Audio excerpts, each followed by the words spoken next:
Hello, man. Hello, how are you? Good. How about you? I'm good, man. Okay.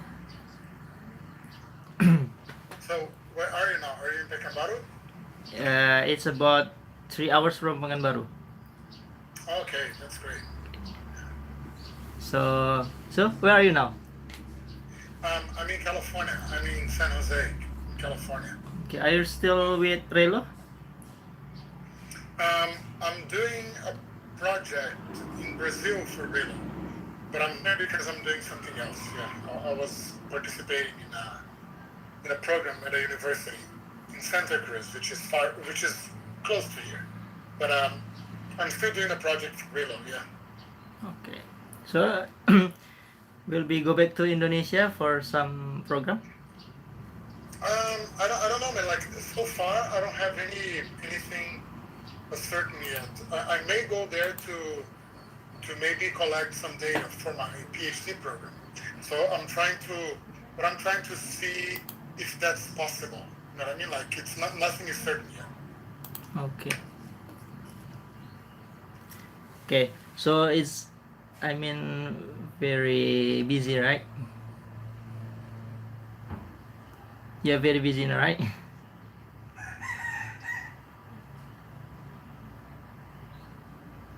There's no voice, man. Still unmute, man. Hello, can you hear me? Okay, yeah, I can hear. Yeah. The reason why I was um, I was busy is because this was the last week of a course that I was teaching, and so we have to do a lot of grading and papers and have to submit the grades tomorrow. So Okay. that's why when you texted me that day, it was really like a time of like it was probably the busiest week of the program. That's why I couldn't do that day.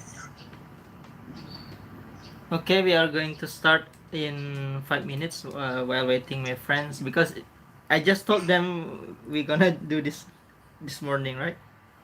Yeah, it's easier for you to do it now, right? Yeah. Yeah. Okay. Good. So because I imagined that it was gonna be easier for you. Yeah. Okay, thank you, man. No problem. Okay, we have one friend, Dian. Okay, say hello to Mr. Fabio. Hello, Dian. Hello, sir. Sorry, okay. Stay busy. No, it's fine. Don't worry about it. Yeah. It's nice to connect with you.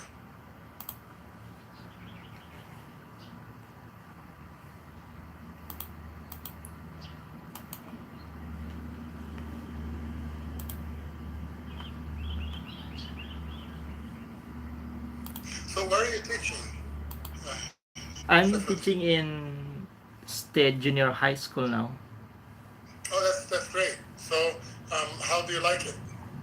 Yeah, I like it, but you know the location in rural area. I mean, in so far from the district city town. I mean, Oh, nice. Yeah, but it's good. Like you I think that um, those areas away from the cities are the ones that need more teachers, right? So yeah, it's actually a good thing. Yeah. Are you happy teaching there? of course, that's my passion, That's man. good. So that's what matters. Okay, I will share the screen Of and course. I have some question for you. I mean, uh, You want to wait a couple of minutes? That's fine too. Your friends yeah, can to join. to this ago I have interviewed Mr. Hadi, but unfortunately the signal is not was not good, so Oh, that's the problem. So I will ask you the rest of the question. I mean, not full questions. The last question I sent to you. Okay, is it possible? yeah. I have the questions, the document with the questions here. So if you need me to look at it, or if you need to tell me the number of the question or something like that, I can Yeah, I actually will show you. access.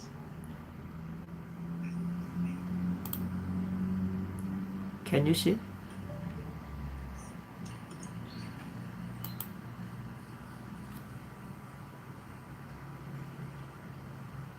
Yeah, I can see it now.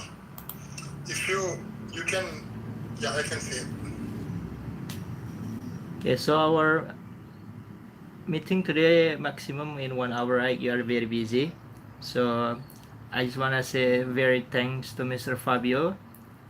So guys, we will start in a minute. Do you want when you start, you can record the session if you want to. Yeah, but I have recorded, but the problem is the Gmeet is what we call limited for record this one. I just Oh, I record see. with my phone. Okay, Okay. that's good. Okay. So little bit the background about my school. This school is located in transmigration. I mean in plantation area of what we call palm oil plantation. So it's located about 2.5 hours from Pekanbaru City. So it's a little bit rare area there. I mean rural area. So the problem is about some of access to be there, but the what we call the economic condition from the family itself about 50% is good, 50% is low and lower in the middle condition. I see. Okay, so I need to tell you about the background of the student, right? Okay, so this what we call these problems that I met it from the condition from the schools. Actually, I have about 18 questions, but because we have the limited time, so I just ask you the what we call the selected question. So we'll skip some question, but if it's possible for you to give a little bit explanation about it, as long as the time is enough for us, right? Yeah, great. Okay. And if the information I give you is not enough, just ask me more, and then I will elaborate. Okay, so here we have some friends, Mr. Fabio. Maybe they are still trying to join, but now still two friends, right? And we will let them to ask you that I will give the sign that they want to give the question, right? Okay. So guys, if you want to ask to Mr. Fabio, I will let you and give some minutes for you to ask to Mr. Fabio. So let me finish some of my question first, and then I will give the time for you also. Let me say hi to everybody first. Okay. DM Desi and Miss Nawati, okay? Nice to connect with you, and you too, Shafuddin. Hi, man. I already know you, and I already said hi, but hi again. And it's a pleasure to be here, and I hope I can be helpful. I will give you my perspective. Nothing that I'm going to say here are definite answers. All I can talk about is my experience as a teacher myself, so I'll do my best. Thank you, Mr. Fabio. You're welcome. Okay, Mr. Fabio, as I remember that you have ever taught in Semarang, right? Yeah. Okay, so after that, I taught in Semarang 3 years. 3 years, and in Pekanbaru 3 years or 2 years? 2 years. 2 years. Okay. And the last time I invited you to come to our seminar, right? Yeah, I remember that, of course. Okay, It's that's great. my last time also in Pekanbaru, and then I moved to Thailand, join Rido. Okay, how is Rito? Is he still in Thailand? No, I'll go back here about 1 year ago, yeah, because of the COVID. Okay, Is he doing okay? Is he fine? yes, so far so good, man. Oh, excellent. Yeah, that's great. Okay, so we can start now. Sure. Okay. Welcome everybody. Today we have a special guest, Mr. Fabio from USA. My former lecturer in State Islamic University of Sultan Syarif Qasim Riau. Okay, today we are going to interview Mr. Fabio. That This is one of the tasks from our campus, University Muhammadiyah Professor Hamka Jakarta. We are in PPG, Pendidikan Profesi Guru, or we call here teacher training to be professional teacher, Mr. Fabio. Okay. After this, we will get the certificate as a profession of a teacher. Okay. It is the same system in US, Mister. We have the certification for the professional teacher. It's a little different because this is a certificate. Right here, you have to get a credential, which is a longer program. Okay. Okay. So maybe the first question is about the student motivation. So in my school, the problem also about the motivation from the student to learn English. So what's your opinion about the cause and the solution for this, Mr. Fabio?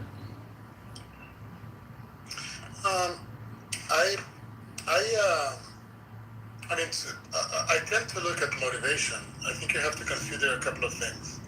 Not only issues related to the way that the classes are being taught, and you're talking about middle school, or junior high school, which can be, it's a time of transition for the students as well. So the motivation tends to be a little issue.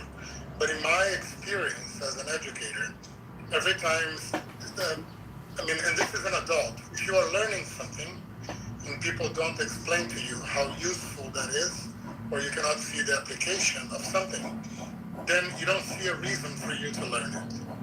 And so in a lot of language courses, in a lot of English courses, sometimes students are not learning English, they're just learning grammar. And grammar is not English. Grammar is part of English, but for example, you never, when your parents taught you language, they didn't open a grammar book, right? They used the language in practical situations with you, situations that you can see that it makes sense to use the language. So to me, low motivation comes from the fact that students cannot connect what they're learning with something useful in their lives where they can apply what they're learning. If the teacher doesn't help the students make that connection, where they see and they can do things that they couldn't do before because of the language, then they're not going to be motivated. So the solution, I think, is to make that connection, help the students make the connection between what they're learning and how this can make their lives easier, or how this can open opportunities or relationships, like friends or professional relationships, something that excites people in life. People get excited when they meet new people, when they learn new things and are able to develop a new skill, when they become better because they learned something. So show them how they can become better.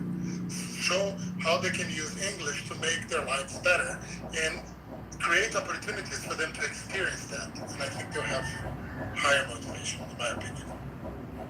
Okay. So we move to the next question, but for the question number 9 maybe. Okay, number 10. Okay, it's about the pronunciation and listening, I mean.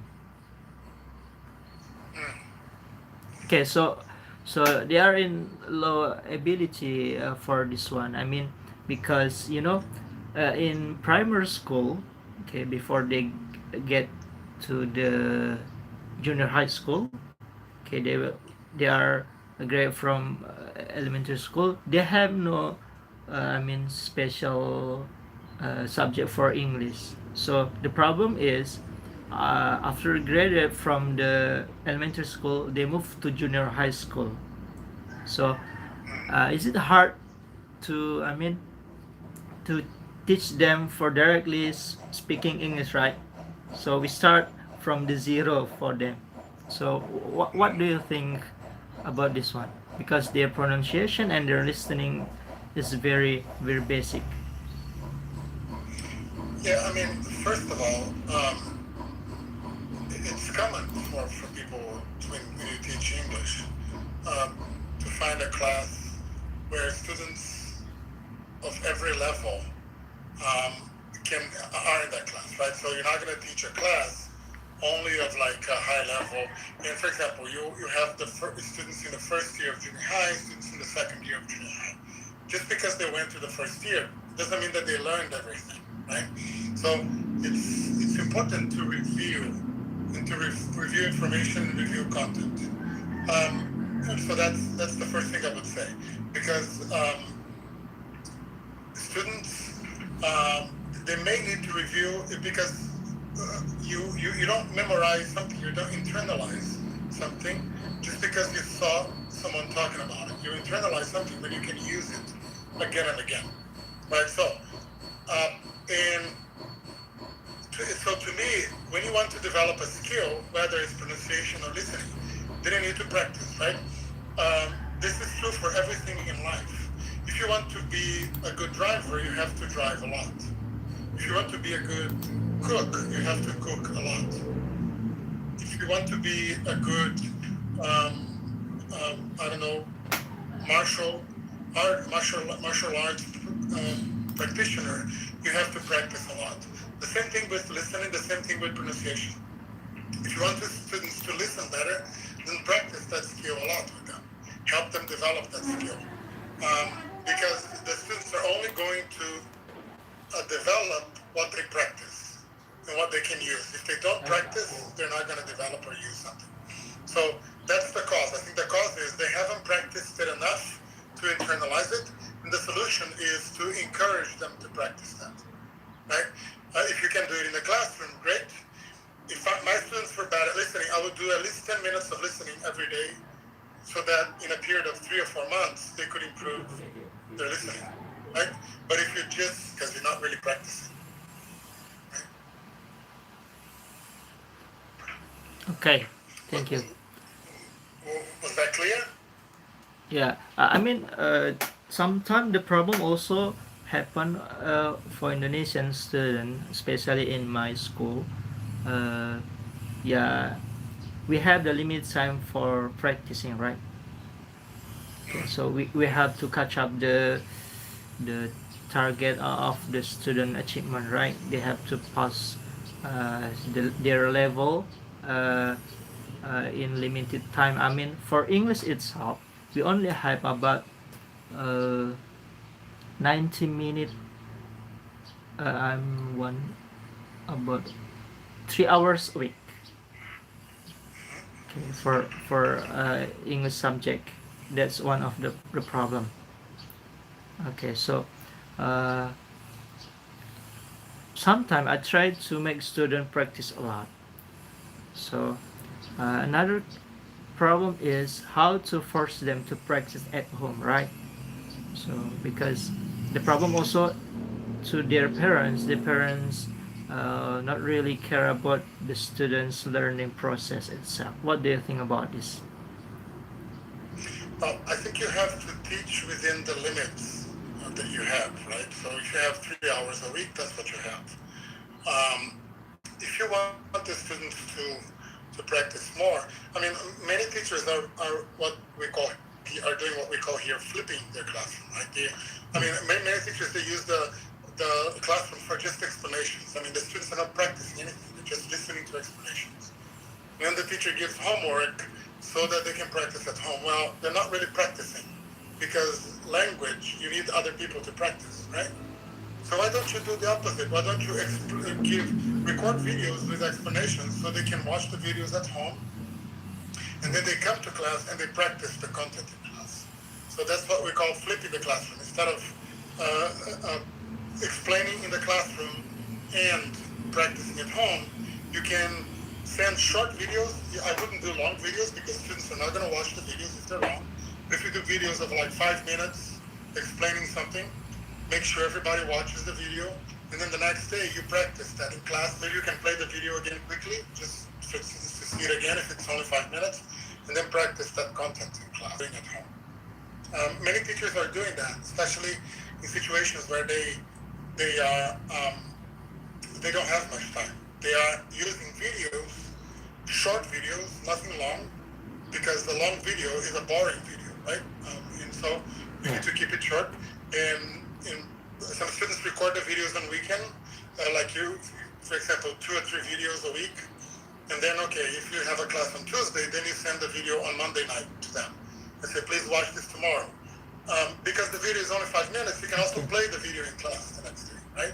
And then you go straight into practice in the class. The more you can use your classroom, less for explaining and more for practicing, then the more the students will develop language, in my opinion. Okay. Yeah, I will try it next time, because the problem also. You can look at that. It's called flipped classroom. Okay. This way of teaching. I'm gonna put it in the chat. Okay, man. Flipped classroom or flipping the classroom. Okay. If you Google this, so you will learn a lot about it. It's like doing explanations at home and doing practice in the classroom. Why is it flipping? Because you're changing the logic. Usually teachers, they teach in the classroom and they do a lot of homework. No. You will teach at home and they do the practice in class. Okay. Thank you, man. Okay. The next question. Okay, sorry. The question probably is what we call is very easy for the second language student, right? But it is very hard for the foreign language student acquisition, right? Okay, it's going about the teacher had be able to present material in the form of text through innovative media. I mean, using the innovative media, okay, because the student need the very easy media, right? So it's hard for teacher also to provide it. Okay, so what do you think about this? I mean, look, if the teachers can, in my opinion, right, if the teachers can use the media to talk, social media or any type of media to talk to friends, to send videos on TikTok or any other platform, or to do videos, so they could do the same for the classroom, right? So it takes the same effort. Of course, some teachers, they are not familiar with these apps or this type of media. They will need training, right? If you want teachers to do something, then train them first, right? Do professional development. You cannot, if people don't see how the technology that they have can make their classes easier for them and for students, then they're not going to make the connection, right? But it's not that they can't. They can do it. It's just that they haven't been taught how to do it, right? Teachers should also learn those things so that they can make them happen in their classroom and they can make their teaching better for their students. So if teachers, they're not doing something that is beneficial to students, so they need training in how to do it, in my opinion. Yeah.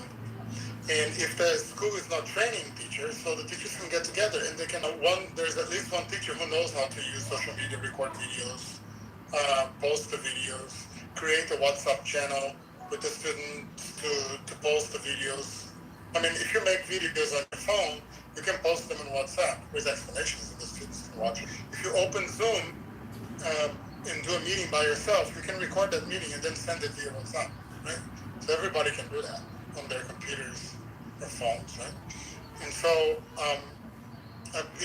this will take like very quick training, right? You can make some slides, present them on Zoom, even by yourself, and record the presentation with the explanation, and then send it to students via WhatsApp. And it's as easy as that, right? So if the school doesn't provide this training, I think teachers can organize and train each other in things that they can use immediately, right? So if you have like 3 types of technology that the teachers can use, do a training once give them a little bit of homework. Okay, for 2 weeks now you're going to use this technology and talk to us about it. I have some questions more, but please finish your first. Okay. Okay. Okay. We move to the next question, Mr. Fabio. Sure. Okay. Okay. This question's about the method or the technique itself, because uh, the student lack of motivation and they are very shy to present at the front of the classroom. So it means the teacher should have special technique for make them very comfortable and very what we call very confident to present. So what do you think about this?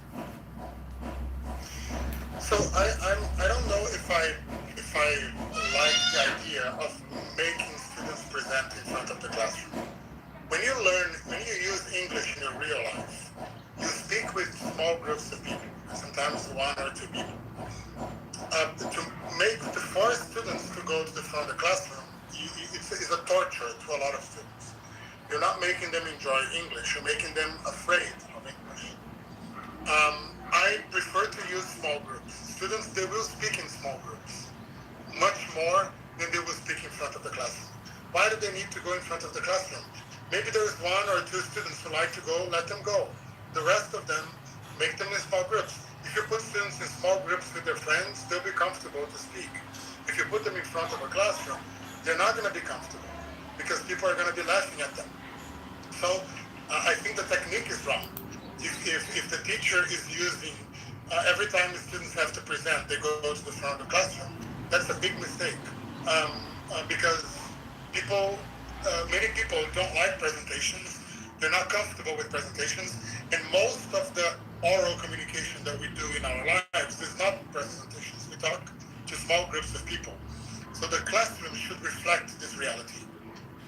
A teacher, if you ask them to make presentations, maybe once a month, that's okay. They can make a presentation, but every day they should not be presenting. They should be speaking in small groups. And presentations is a waste of time because if you make small groups, everybody in a group can participate in 10 minutes. If you have one student present and every other student present, you waste the whole class and you make the class really boring because everybody is just waiting for 40 minutes listening to people. That's a very bad strategy. I don't do it in my class unless they are presenting like a final work or a final project. And that's very rare. I think it's a waste of classroom time to make people present. If you do it small groups, you save time, students are happier, everybody gets to speak, and they don't feel tortured, they don't feel intimidated because they're not in front of everybody. They're just in front of 3 or 4. Okay. Much better. Okay. So it means we have to make them very yeah. Sorry. So I mean we have to make them very familiar with the process from the small group, okay, and then we train them in small group and then make it a bigger. I mean like that. Exactly, but most of the class should be used for small groups. That is real life. Okay, your students are not teachers. They don't have to be teachers. Yeah. They have to speak English. You are the teacher. You have to be speaking to the group, not them. They may be speaking to the group size, but you are traumatizing them by doing that, especially in a language that they don't feel confident speaking. You are making them afraid of English. You're not making them comfortable with English when you do that. So I do not recommend doing it too much. I recommend doing it only on very, very special occasions. Okay. Very rare. Okay. Thank you. Okay. The next question is going about the numeracy skill. Okay, because we know Indonesian has the low level of numeracy, literacy and numeracy itself, especially for English. I observe some students sometimes they have problem with the material about the time, because for junior high school they have we call already understand. Okay, but the problem when I teach them for English material. Sometimes the problem is about their yeah, they're speaking about the time. Sometimes the press they make from the number to make it in the press. Uh, uh, they have a problem about this. What do you think about this? Just practice a lot, right? Every class, you can ask your students the time 3 times during class. What time is it?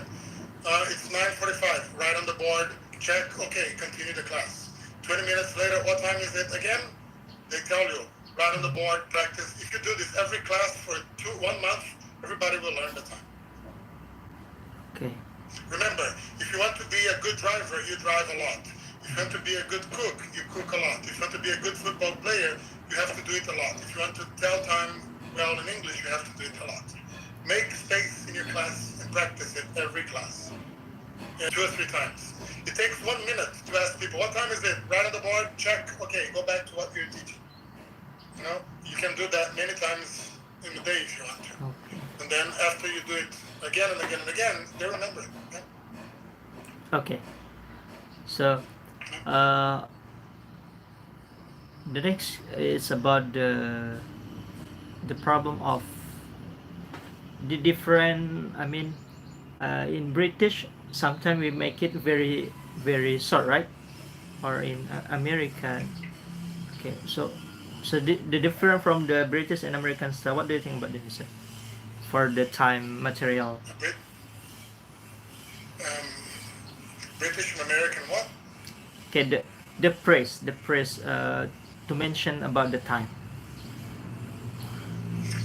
Most of it is the same. There's very little differences, or very few differences.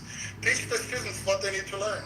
Okay. If they listen to American English all the time, so teach them. Americans and British people, they have no difficulties in someone with American English to me it's the same. So teach the students what they need, Okay. what they use, what they listen to more frequently. In British English and American English, it's the same. It's the same difference between Bahasa Indonesian spoken in Java and Bahasa Indonesian spoken in Pekanbaru. Okay. The difference, people can understand that. So they're not two different languages. It's the same language. Every time you go to a different place that speaks the language, they'll say a few things differently. If someone arrives from Java in Pekanbaru speaking Bahasa Indonesia, they'll use different words, but you can still understand them. Yep. Right? So it's not a big deal. Teach them what they use. That's my solution to them. Okay. If they go to YouTube and they listen to a lot of American English, teach them time in America. 80% of telling time is the same thing. Okay. 80%. The difference is only 20%. Yeah. Okay. Okay. Between Thank you. American English. Okay. The next question is about the their understanding about the concept of singular and plural itself. Okay. So what do you think about this one? Well, first of all, the words in English that have a problem with singular and plural. The problem may be because they don't understand the logic, because Bahasa Indonesia has a different logic for singular and plural. I would say, first of all, when you're teaching, compare the languages so they can understand. And second, my question to you is, if a student makes a mistake with singular and plural when they talk to someone, people can still understand them, right? Yeah. For example, if I say to you, I'm talking to 8 person now, instead of saying I'm talking to 8 persons, you can still understand me, right? Yeah. It's not a big problem. A big problem is when someone cannot understand you. Okay? If you say I have 2 sisters, instead of saying I have 2 sisters, you can still understand me. Or I can still understand you, right? So if they make a mistake, correct them. But this is not a bad mistake, because even if they forget the plural, they can still be understood. A bad mistake is when they make a mistake that someone cannot understand them. Okay? Okay. So remember that not every mistake is a bad mistake. Yeah, if they make a mistake, explain, teach them again. But you know they're going to be making a mistake. The important thing is not that they make mistakes. The important thing is that they can communicate what they want. Okay. Okay, man. Okay, the next question. Okay, maybe. Okay, this one. Okay, it's about the demonstrative material. Okay. Okay, student very hard to. I mean, the problem also about the practicing also, right? Okay, so sometimes the teacher, Which one?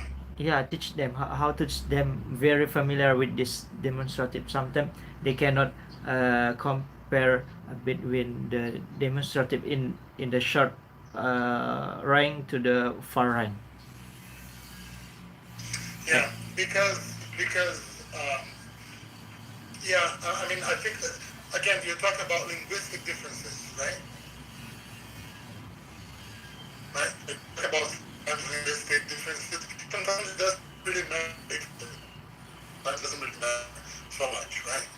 Um, uh, I would say explain, practice a lot. Yeah, I think you can see some patterns here, right? Every time, um, explain in a situation that the students can understand, not just telling them rules of grammar, but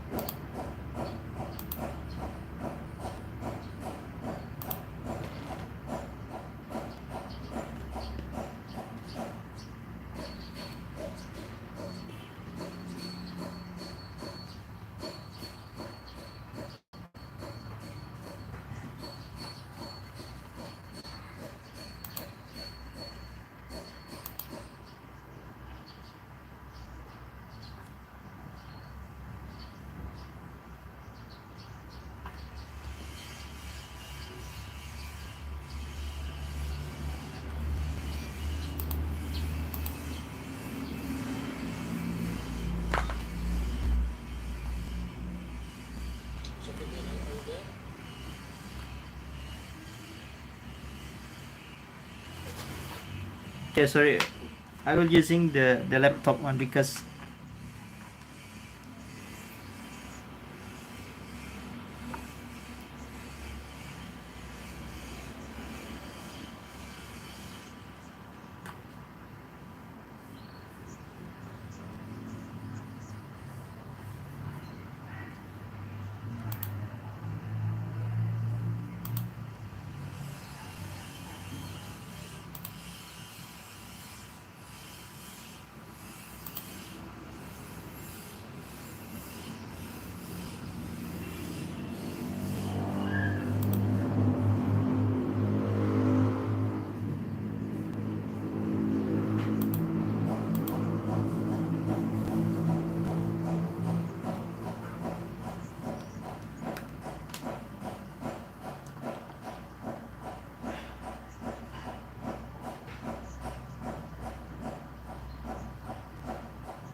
or in China or anywhere. I think that the different the differences are more differences of culture in traditions that they have. But I mean, yes, if you're going to teach higher order thinking skills in Indonesia, what does that mean, right? What are you trying to teach the students?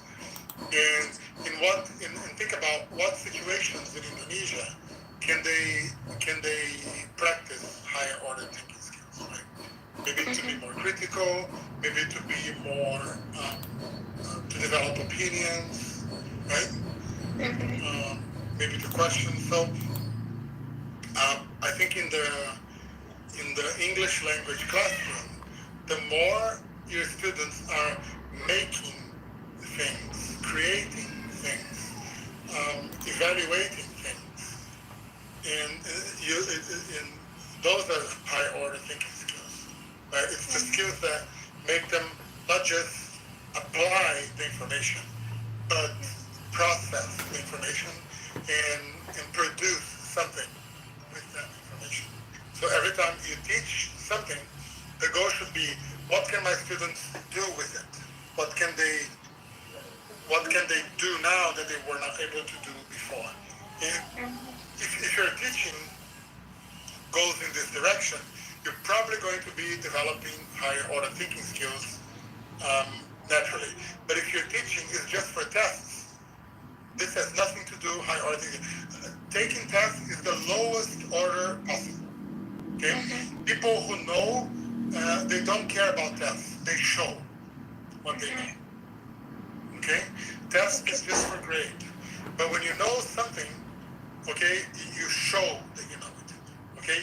You know English because you're showing this now. You are speaking English to me. You are showing me that.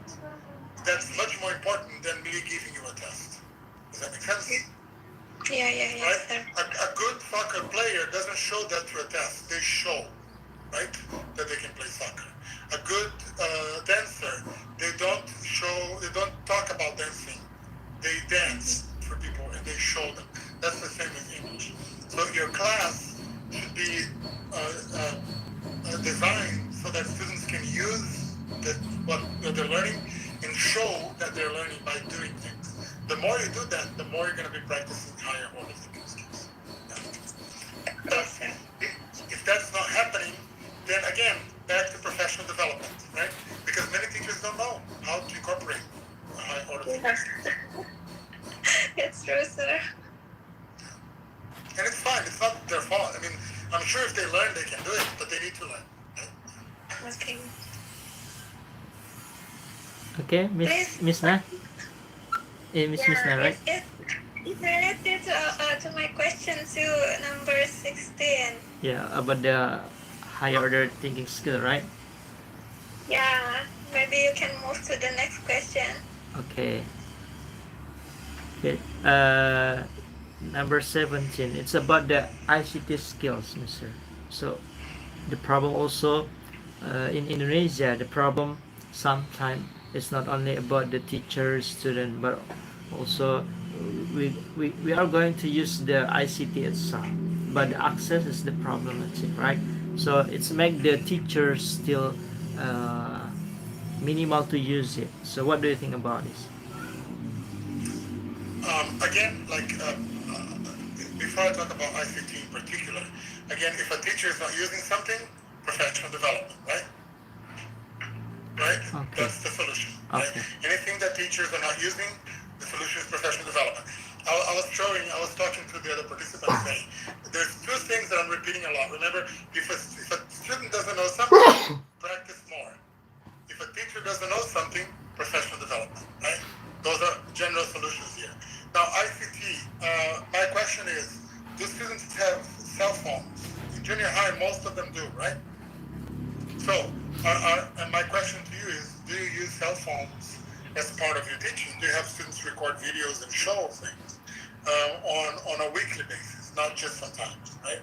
Do you create a WhatsApp group with your class where people are only supposed to communicate in English, right? So that they can practice texting in English, right? Of course, make some rules, right? They're not gonna text each other at midnight. Maybe the WhatsApp group is only open for a few hours a day. You create some rules about it so that people don't abuse it, right? And the teacher should be managing the group too, so that there's no bad videos, no bad language, right? And things like that. But you can create a WhatsApp group with the students and ask a question every day so they can answer in English. Everybody has to answer the question in English, right? That's practice. You can have them say something in a video and upload the video to Google Drive once a week. It's free.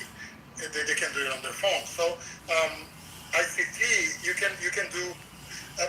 This is a computer, right? Anything that I can do with my computer, I can do with this. And this gives the teacher a lot of power, right? Of course, if the teachers don't know how to use it, they need training. But if you already know how to use it, right, then incorporate it into your classroom. Okay? Maybe if they cannot use the phones in the classroom, at least assign homework where they have to use their phone. Okay. Okay. Okay, maybe that's the last question from me. But I have the previous question. Okay. Wait.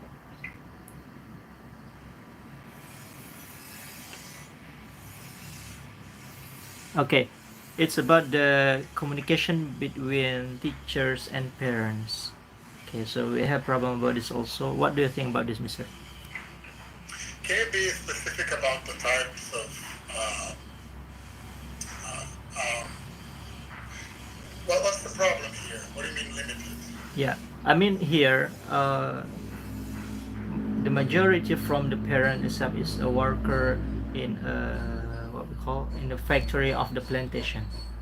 So when the teacher want to invite the parents to come to school to talk about their children, some maybe only about some of them can join us. So the rest is the problematic about their learning process and so on. So what do you think about this? I don't know. Like, if I think if the parents don't come to you, go to them as much as possible, right? Of course, you cannot go to every parent's home every month, but you can try to. If a student is not having any problems and their parents are not coming, then it's not a big deal, right? If the student is having, at least those students that have a lot of problems, you need to talk to parents and the parents never come. If the parents live close to you, go and visit them, right? Take a day and an afternoon and go for half an hour and say, hey, I need to talk about your child. Because I worked in a school in the United States where we did parent visits, right? We didn't do all the time, but we did for all those cases that were very serious and the parents would never come. So usually in every year I did about 5 or 6 parent visits, home visits. So I went to the home and talked to the parents. They don't come to you, go to them. That's the only way. Unless you can try to connect to them via technology, which is also another possibility. Yeah. Okay. But sometimes we need to speak to parents. Yeah, that's all from my question. Maybe we give for our friends to join to us about their question. Maybe. Anybody want to ask Mr. Fabio? Can I first? Okay, please. Of course. Okay, I think I don't get it, sir. I still don't get it. Number 6. Why is it happen? That depends. That's the question that I give to you, right? Mm-hmm. Why do you think the parents are not talking to you? What do you think? Maybe because they're shy or afraid to come to school? Could be. So it's a cultural issue, right? Cultural issue. Okay, sir. So then your job now is to remove that fear. Mm-hmm. Again, if they don't come to you, go to them. Okay, sir. That's the best way. You don't have to go to all the parents because some will come to you, right? Or create a social media group with the parents. Try to do that. Yes. And so if they are afraid, then make them feel comfortable. Go to them, make them feel comfortable. Maybe parents sometimes they'll be shy to talk to you. Start, instead of inviting them to have a serious talk, start the year by saying, "Hey parents, I would like to do a parent gathering. Every parent brings one dish and we have a dinner. Meet them first, make them feel comfortable. Make them see that you are a nice person, that you like to talk to them. Make it something fun where everybody brings a dish, right? Each family brings a dish from home, and then make a relationship with them. And then later you can use that relationship to talk about their children, right? Okay, sir. Okay. Friends, is How about there... others? You want to Yeah. join to us, Mr. Fabio? Miss Desi, Miss RC, Spinola, Miss Edie. This is I think your friend, right? Mr. Sapudin question is already... How about Miss Neti, Miss Sylvia?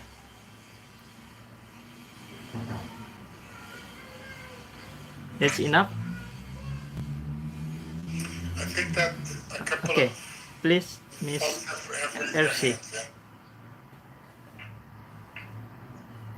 Hello, Miss RC.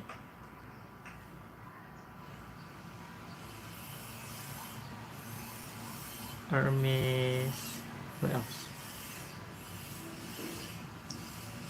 Okay, sir. I have one more question, sir. Sure. This is about pedagogical problems. I don't know how to say pedagogical. You know pedagogical problems, sir? Okay.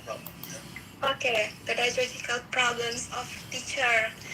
In my school, this problem is almost happen in every teacher, sir. What is the reason based on your perspective, sir? So what type of pedagogical problems? Because it depends on the problem, right? Can you give me an example? In what we call it? Specific example, maybe? Innovation. Wait, sir.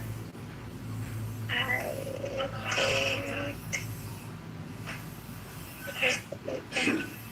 Or innovative lesson in the class, sir. Again, I will go back to that point that I highlighted a couple of times. If teachers are not doing something, it's either because they don't know how to do it, or or even if they know, they haven't practiced enough, right? So if you don't have a school that has a lot of constant and professional development, it's going to be very difficult for teachers to implement something that you're trying to implement. The solution to pedagogical issues is professional development, training, right? If you want teachers to do something, they need the time and the space to learn and practice. That's the solution. That's the only way, right? Teachers need to practice. The pedagogical problem means you don't know how to do something. Then you learn how to do it, right? Companies do that, right? If you work in a company and you need to do something, they'll train you and then you can do it, right? If you work in a bank, in a supermarket, you need to do something, they'll train you and you can do it. Then the school should be the same, right? The school should be a space for learning, not just for the students, but also for the teachers. If the school is not a place of learning for the teachers, then they're going to have problems their whole teaching career. Okay, sir. Okay, question. Thank you. Okay, how about others? Okay. Miss RC, please. Mr. Fabio, can I ask a question? Yes, please. Okay, first of all, I'm sorry that I need to off my camera because I'm at the supermarket. But I want to ask Mr. Fabio, do you think, what is your suggestion for for a fast learner and a slow learner. I mean, in every classroom, there are some students that fast learner and also a slow learner. So, what should we do as a teacher to make them like reach the goal of the materials that we teach to them? So, do you have any tips or techniques for that? So plan for all of your students. Right? Every class, there's going to be students who learn fast, so plan activities for them so that if they finish first, they have something else to do, right? And plan how to provide support to the student who is a little slower and who will need that support. Okay, that's the change your planning. If you're planning only one content, I plan my class, that's for everybody, then you're probably not planning right because the students are not all the same.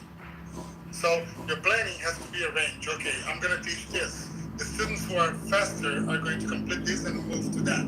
The students who are slow, this is how I'm going to support them so they can finish the same task. And some students will do more than others, that's fine. But all of them will learn the basic content. The ones that are slower will learn because you gave them support. The ones that are faster, they will do extra activities because they finish first. And they can also be used to help the others that need support, right? I think that if you have students of multiple levels, which is something that all the classrooms have, plan for that. Yeah, make sure that your planning includes space for all of the students, even the ones who learn fast and the ones who are more slow. Thank you for your answer. Thank you. Okay, Mr. Fabio, how about the student learning style? First of all, do the students know their learning styles? So talk to them about learning styles. Teach them a lesson about different learning styles, how people learn. Ask them to think about what learning style is the best for them, is the easiest for them, because this will help them understand how they learn easily and what will be difficult for them. Because, again, you as a teacher, if the students have different learning styles, then you have to present the lesson in different ways, right? You have to have a visual component, an auditory component, right? If possible, a tactile component for the students who need to touch more. But more important than you planning this is the students need to understand how they learn, right? I've been developing a course with some people, an English language course, and the first unit we talk about learning styles. We help the students understand what their learning styles are, because if they don't know their learning styles, how can they learn well, right? So teach them about it, right? Take one class and do a little test so that they can understand their own learning styles. Okay, okay, Mr. Chef, Miss may I Nettie. ask a question? Yeah, please. Okay, Mr. Fabio, I have a question. What should the teacher do when the students cannot understand or analyze the contents of the text? If the students cannot understand and analyze the content of the text, we break the text down into parts and do everything slowly, right? Again, if you are doing a reading activity, every reading activity should have a pre-reading activity, right? Where you prepare the students for the reading, right? And then during the reading, there's multiple levels. First of all, you can talk about the text in a more general way. And then after they understand the text a little bit more generally, then you go to the text specifically. So do pre-reading activities. While they're reading, start with general knowledge and then move to specific knowledge, and then do something after the reading to make sure where they use that information to make sure that they understand it. And you can touch it again. Again, break the reading down into moments, right? Where you have activities before they read, activities while they read, and activities after they read. The reading activities and listening activities should only be taught like this. Right? You do a pre-reading, you do a during reading, you do a post-reading. That's the way it is. If the activities in the book are not enough for pre-reading, then add more. right? If you think the text is more difficult, because the more pre-reading you do, the more prepared they are going to be to actually read the text. And most importantly, make sure the text is in their level, right? If your students are level, let's say A1, CFR, and you're giving them a text that is B2, of course they're not going to read it, right? Because it's not their level, right? So make sure that the reading material is at the student's level or slightly above, not too high. Okay, thank you, sir. You're welcome. Okay, any more question, guys? We have special guest Ed. Who is Miss Ed? It is my friend, sir. Okay, your friend is Lian. So, any question from your friend? Yeah, feel free, no problem. Yeah. Anything you guys want to ask, I'm going to ask. Okay. That's all enough? That's all for me. And that's all for me too, sir. Okay. That's good. So I hope this was helpful. Yeah. Yeah, it's Thank- very helpful, sir. Thank you. Okay, thank you very much for coming, everyone, and special guest today, Mr. Fabio. Now you are in California, Mr. Yes, Okay. in California, San Jose, California. Okay, I hope you will visit Pekanbaru again, right? Yeah, I hope I can visit too. I would love to go back. Any plan for Come to Natuna, sir. Natuna? Yeah, I would love to visit Na- other areas. Natuna is very Yonanta hometown, you know? Oh, really? Yeah. Yeah, it's yeah, Natuna has very beautiful beach, sir. Oh, I can Like imagine. Mr. Shepherd's background. Okay, welcome, Miss Elizabeth. Just join us. Any question for Mr. Fabio before we close the session? No, sir. Sorry, I just joined this meeting. It's okay. It's okay, no problem. Yeah, we have the time for you to ask to Mr. Fabio, Miss Elizabeth.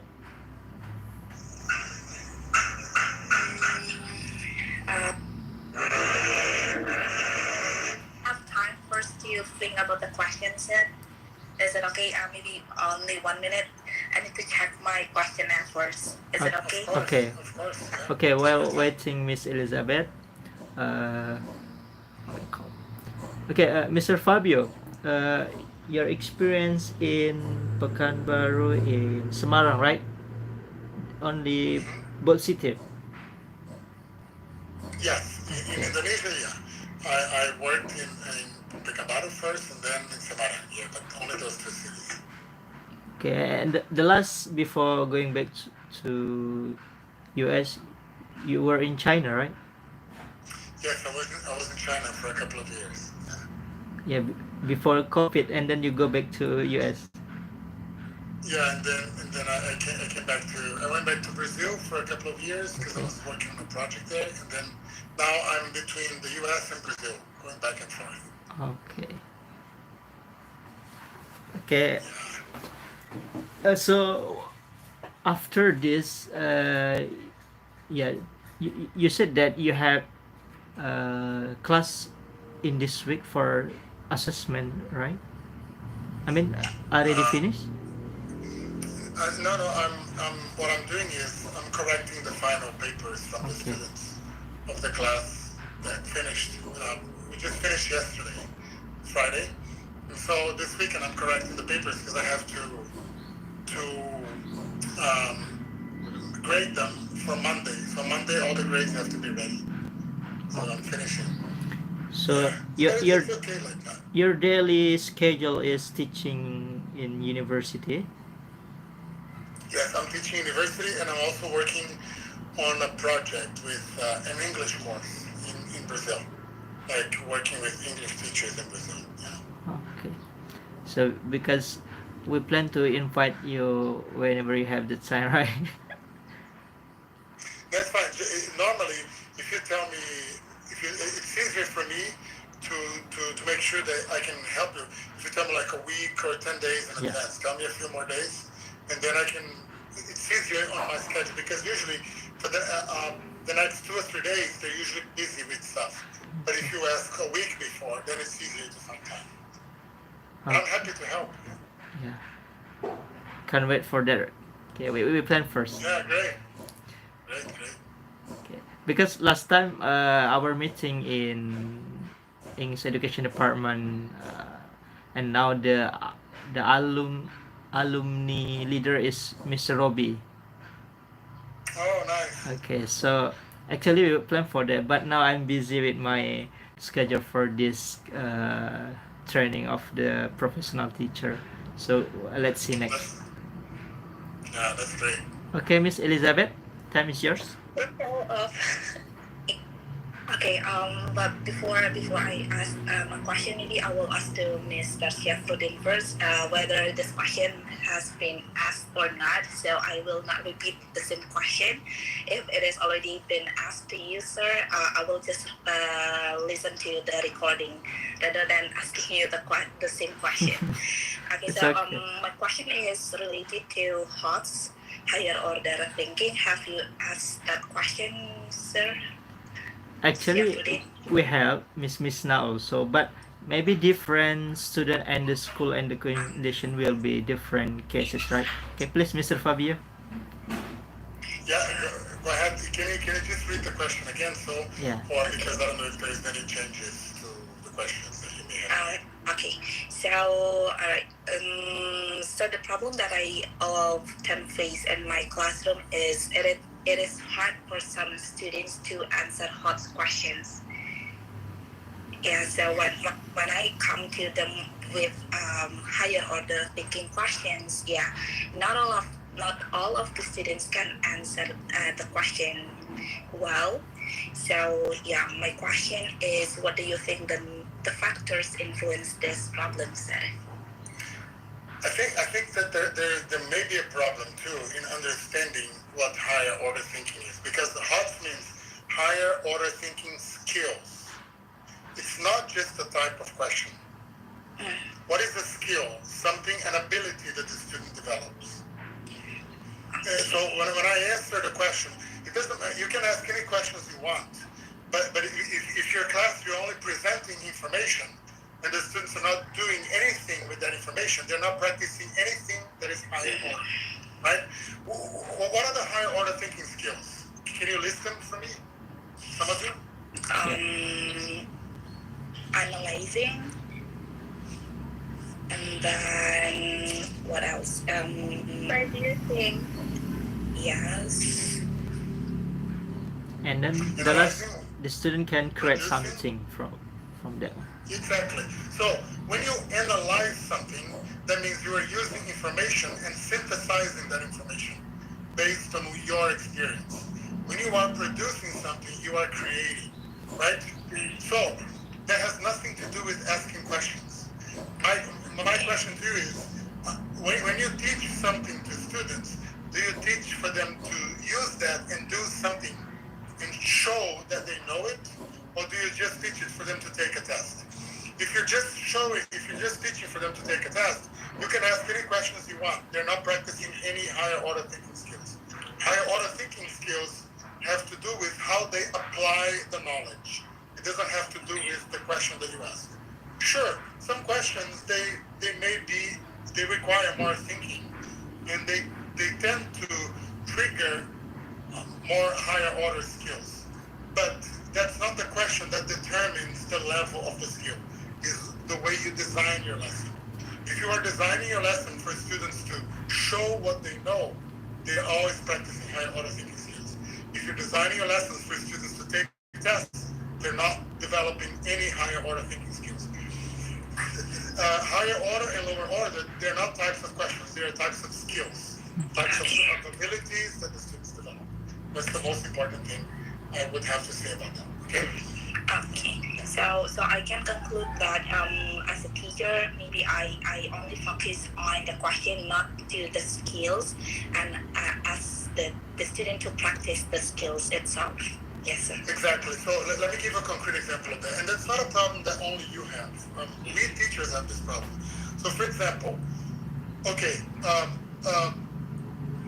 let's say if a teacher goes, okay, today we're practicing the present. So the teacher explains the present, right? And this is how we use the simple present in English. Okay, let me ask a higher order thinking skill. Okay, how does the simple present compare with verb to be? Oh, that's a higher order thinking skill. But still, my lesson has nothing of higher order, right? Because I'm just explaining something and I'm just asking a difficult question that I didn't prepare my students to answer. So, what would a higher order thinking skill lesson is? Okay, well, how do we use the simple present in English? Talk about everyday and habitual activities. Great. Ask every single student to make a calendar of what they do every week. What are the main activities for your week? Now, talk about your calendar in a small group to your friends. Explain your calendar in English. See, they created something and they're using the simple present to explain their calendar or their agenda, the weekly agenda to students. This is much more higher order than just asking them a question to compare the simple present with the present tense. Okay. Right? Because when you ask me if they can compare the present simple present with the present continuous, it doesn't show any understanding of them. But if they can make a schedule and they can explain that schedule to someone using the simple present, then they produce something. That's higher order. Right? Yes. Because you have an example that they did something using that knowledge. That's more higher order than just answering a question. See what I mean? Okay, so the teacher also need to make sure whether the question already I mean like the instruction really I not really test their order thinking skills or not. Yeah. Okay. Connect your instruction to production. Okay. Okay? To production. Or to evaluation. Everything that you teach, when you test it, when you assess it, ask the students to do something that involves some low order thinking and some high order thinking. But have them do things, not just answer questions. And let me tell you something. If they do things, they will be able to answer your questions. But if they don't do things, they're not going to be able to answer your questions. Okay. Alright. So the key is ask the student to think, help the student to think. Yes, sorry. Exactly. But if they do something first, the thinking will come more naturally. Right? So, Okay. so okay, Yes, more sir. question, please. Okay. Okay, sir. Maybe I have one more questions. So it's about student proficiency. Yeah. I find that some of my students have different. Some of them like slow learner, and then some of them also fast learner. So my question is, what can we as a teacher can do to help the student in order to what is it, to make the teaching activity can be effective by considering all of the kind of students we have in the classroom. I answered a similar question before. My question is planned for all your students. Right? Okay. If you're planning a classroom for the fast learners, then you are ignoring the slow learners. If you're planning a lesson to the slow learner, then you are ignoring the fast learner. Plan lessons that have variations for all the learners. It's very easy to make. Yeah? If you plan for everyone, everyone will have a space. If you don't plan for everyone, some people will be left out. Yeah. That's the reality of every single classroom in the world. Every single classroom has fast learners, slow learners. This is going to be, if you teach until the day you die, this is going to be your reality until the day you die. That's the reality of education. Yeah. Okay, maybe do you have something more specific, maybe kind of activity that we as a teacher can do in the classroom to to engage all kind of students in our classroom, sir? That probably has to do with the way you manage your classroom, how much activities they do in small groups in collaboration, right? Right? If your students are just sitting on their chairs looking at you, and they're not working together, then they're probably not going to be motivated. They're not going to be learning from each other or working, right? Okay. So if they are collaborating and you are supporting those learners that may be a little slow, then you are keeping the ones that are fast busy, and you're probably doing something successful. Okay, I see. Alright, so I think that's all for my question. Thank you so much, Mr. Fabio. I'm sorry I'm late. This discussion is very helpful. Thank you so much for Mr. Syafruddin as well to give me the time to ask Mr. Fabio. Okay, thank you so much, sir. Okay, my pleasure, everyone. Okay, the last maybe no more question, guys. No more question, guys. Your audio was off. That's all enough. That's all. Okay. Yes. By the way, sir, I think after this step, basically we have to analyze further about the problem and also what solution can we apply to our classroom activity later on. Can we have more discussion about this, sir? Maybe before we go to our practice.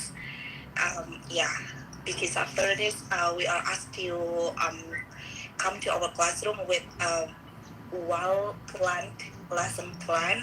So maybe can we have discussion with you, sir, to maybe to check whether our lesson plan already good enough or not, something like that, sir? Sure. You're talking about another meeting? Yes. Sure. What I told Shafuddin is, but tell me a few days in advance, like at least a week before, so that I can know when you need it. But of course, like you're taking a very specific course, right? So I can give you some hints and some ideas, but the person who's going to tell you if your lesson plan is according to what they want is the instructors in your course, right? Like I can't. I mean, when I teach a course about lesson plan, I know what I'm asking and I know what to require. But they may be requiring things that I don't necessarily require. So, but I can give you some of my ideas, and you can use them if you want or not. But I'm happy to get together again. Yes. Okay. Thank you so much, sir. Likewise. Okay, thank you very much, Mr. Fabio, for joining us and so many questions that you have answered. So, for sorry for disturbing your schedule. This is your weekend day, right? Yeah, it's the weekend here. Okay, so and that's in the night, right? There, right? Yeah. Okay. It's 9:53. Yeah. Okay, here still morning, there already night. Okay. So everyone, that's all for our meeting today. Can and we are waiting for next schedule from Mr. Fabio, and we will inform you later on because Mr. Fabio is still busy for teaching there. So we need to make appointment first. Yeah, you can tell me a few days because then it's easier. I can help you earlier and not too late like this. Okay. Okay. Okay. That's all. Thank you. Okay. See you then, Mr. Fabio. Thank you for the opportunity. Okay. Bye bye. Thank you so much. Good luck, all of you in the program. Okay. Thank you. Yes, sir. Bye-bye. Okay. Bye. Mr. Syafruddin, thank you. Okay. Thank you, everyone. Thank you.